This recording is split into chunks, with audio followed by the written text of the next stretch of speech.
Hello. Welcome. We're back. We're rolling. And basically here we are, Germany. We had a 60 something dollar purchase, bunch of infantry, bunch of artillery, a plane. We get Russian locations where we can deploy troops and German Italian locations. So things are good. This is still a hard nut to crack. So instead of forcing the issue against these Russians, I've decided let's lash out around us. We can send extra troops right now because we have so much income. And we can also lash out at the locations around Europe because we definitely want to keep them out of Germany proper while building up a huge reserve of manpower in Russia, in Germany, and so on. And also stepping into Persia with 15 units. Now, the British could attack, return fire with, some planes, some men and stuff. But this is pretty heavy. And I'm going to be dropping this fighter there as well to defend it. I don't think I need the AA gun. And if the Brits did decide to attack this, and somehow, through a miracle, they blew up these 5 tanks, their whole air force and everything would be dead. Like, it would just be a disaster. I don't think it's even really possible. Not to mention the Japanese are right there. The Germans are going to be there in the next turn. The only really hope that they have is to throw out from Russia here. But without their capital, things are going down pretty quick. And I keep forgetting, I think that you need all but 3 victory points to win or something like that. So, like, we don't have to grab Eastern United States, Western United States, and England to win, but we will need to take India and Karelia to win, which are the kind of 2 remaining hard points on the mainland anyway. It might even be easier to go for Western United States at this point, but they could fight back, and then we'd actually be in a war that we don't want to be in. So let's go through with this. We're attacking all over the place and standing our ground. Northwestern Europe, pretty simple. Pew pew pew. They hit a guy. We missed on our half shot. They hit a guy again. Unlucky. I was actually hoping to have a little bit of an extra force there, but didn't happen here. We didn't have a chance at an extra shot, really. It was like in a 1. They had a guaranteed hit, and then here it's on a 2. And at least they didn't hit that one. So we have a little bit extra in France, a little bit less in Northwestern Europe. Though I was hoping Northwestern Europe could get away pretty well scot-free there. But that's good. Western Europe and all of these battles are mathematically guaranteed. It's just whether we're going to have 2 or 3 people left. Now we reorganize the planes. One's going all the way down to Persia. Caucasus is a really central location for us.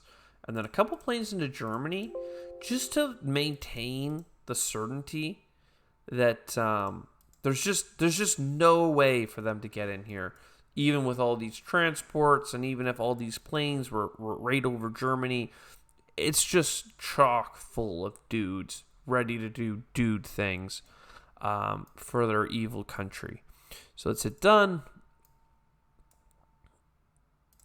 I don't mind going all plus artillery. That's really good for defending. If ever they did try and step into the Baltics, everything would come slamming back. I like having 1 token unit in Italy, so they can't just drop the 1 manor like they've done in the past. I think Caucasus has a ton of artillery. Oh, I bought a bomber as well. I think the bomber actually should have gone here. Germany gets the bomber, the artillery, and 8 men. So that's still pretty thick. Way stronger than anything they have coming. And then 4 men up in Russia just to really hammer the fact that it's under new administration. So let's hit done. $54. Tons of money. And let's see what the UK is going to do. Mostly buy battleships and ships, and that's why we're able to beat the UK, because they're not focusing on the expenditures that matter, and they're not able to hit us in Persia, which means I think that they're going to end up retreating from India overall. I don't think that they're going to try staying there. And then they've dumped more men into Finland, which Fair enough. Like if I had the ability to just attack their defenseless transports, this bomber would just sink this. Like, it's just insane what's going on here. Insane in the membrane. This is a little bit of a scary fleet, and I guess they brought their transports through to get more people nearby, but can they really defend this? Like, I don't know, man. I wouldn't want to try it. Not with the 3 extra tanks blitzing through. But yeah, so that's cool. We haven't really talked about what the Americans are doing. They're kind of coming back in to threaten the mainland. And I think I did mention in the last one, it's been a week since then at least, that if they were a player, they could next turn buy some transports and stuff and try and position their fleet in a way to threaten me in Japan, so I wouldn't be able to deploy anything unless I kept a reserve fleet. So it's an interesting thing that they've done. They also have their American fleet here that could come through the Suez, because I control both sides, and attack me in India. So doing the all-in attack of India is doable, but we have to be willing to fight a battleship for it. And quite frankly, this turn, it doesn't make sense for the Japanese to do it, because all we really would have was 2 tanks coming in. But we're all lined up and ready to go. So maybe we'll do a little bit of people coming into Indochina here. We can empty, like I mentioned, empty these islands all into Burma, bring the Western Australian man through. And yeah, and then I don't know, we'll position some ships potentially not in the Caroline because they could attack us there. But if we're going mostly Indochina, we're kind of safe. There's nothing we have to protect ourselves from unless they buy transports. And I don't really believe in the AI. So I think we can get away with it. And if they did buy transports, we would still be in a position where we can Operation Japanese Shield and just whoop, and we're back home. So let me cut, and I'll be right back. All right, so here we are, second half of the year. Oh, did I mention that it was year 9? Like, this is how far we get in 9 years, baby. 9 turns for every player. Big stuff. So the Japanese, I actually was about to move out of here, but I realized that Archangel connects to Evenki, so I'm like, whatever, I'll send a couple troops. The Germans will have this covered, but if ever an American tank ends up here, I just don't want it running rampant in Asia. That would be no good. Even though in like real life, how would the Americans ever supply Archangel and then like to fuel and feed a tank brigade to then run across Russia and like conquer out all these? Anyway, besides the point. Everything else is kind of shifting down heavy into Burma. All this is in Burma, so 11 units. And then this has jumped into Persia just for some flexibility. India's going down next turn, probably by the Germans' hand, but like, if it didn't. Also, I decided that the Japanese don't need to be afraid. We are a proud people. So we may as well stand here and ward off the Americans. We can't get all the way to the west coast if they do go that high, but I don't need a whole fleet here. And this fleet here can't hurt us that bad. I also have these extra planes. So, So we're going to take India. So that's going to be great. India's ours. Bunch of troops everywhere. Everything's being conquered. Life is good. Life is hard. Life is fast. Yeah. And that's basically it, isn't it? Here we go. So just taking Burma, and then India's surrounded. And I should have strategically thought about this. I mentioned that we only need Kaliningrad and India to win the game.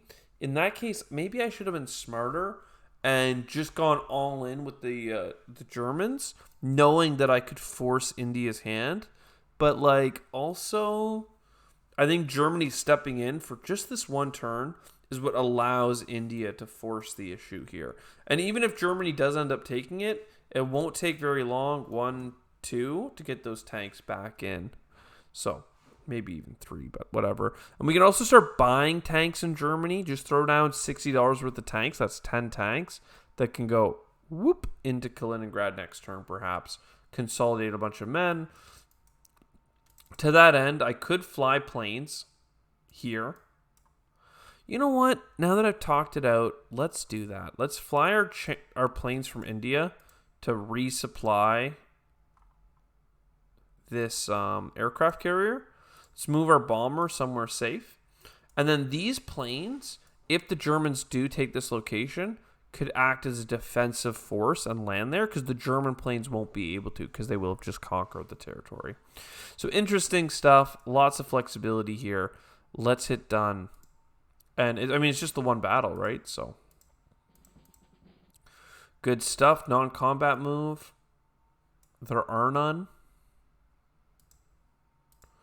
And I'll start with our buy. We just went one bomber in Japan. And then this tank, which just got here from Manchuria. And then more tanks in Manchuria. So just fast moving. We know we're in the end game here. We've got lots of money. Just have it be done. And then big American-Russian turn coming up.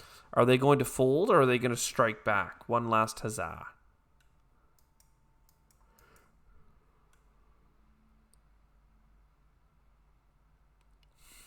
Good stuff. The Americans are, in fact, pushing anywhere that they have men. And they're doing all right. They're taking some casualties, but they did take... it's a lot of green all of a sudden. But will the Russians be able to exploit that? I don't know. Look how many men they have in Africa. My lord. And, pretend, just for a moment, that, all these troops are destined for, India to, protect it. Well, how is a bunch of empty transports with no convoy gonna make it that far? Can we discuss that? How would these 7 transports get through this Japanese fleet? Especially with the American one leaving the Suez and just being like, good luck, boys. What can you do? Hey, look, they did it. The Russians have left Kaliningrad and are willing to push on Russia. See? Game on. Let's go. That's actually pretty sick. Where do we hold up? Do we hold up in Russia, or do we hold up in Caucasus? Do we still attack India? That's interesting. I didn't think they had the cojones to leave their country. And yet here they are. I think if we hold up in Russia, they can't break through, though. Land a bunch of fighters there. But these 4 fighters would have to go straight there to make it, which means I wouldn't be able to use them even in the Baltics, let alone Western. So game on. I'm actually interested. I'm glad that we left with the cliffhanger here instead of ending the video and everyone thinking, oh, yeah, it's in the bag. It's in the bag, but how the Russians go down fighting is going to be one thing. I hope you enjoyed it. I'll see you next time. Ciao for now.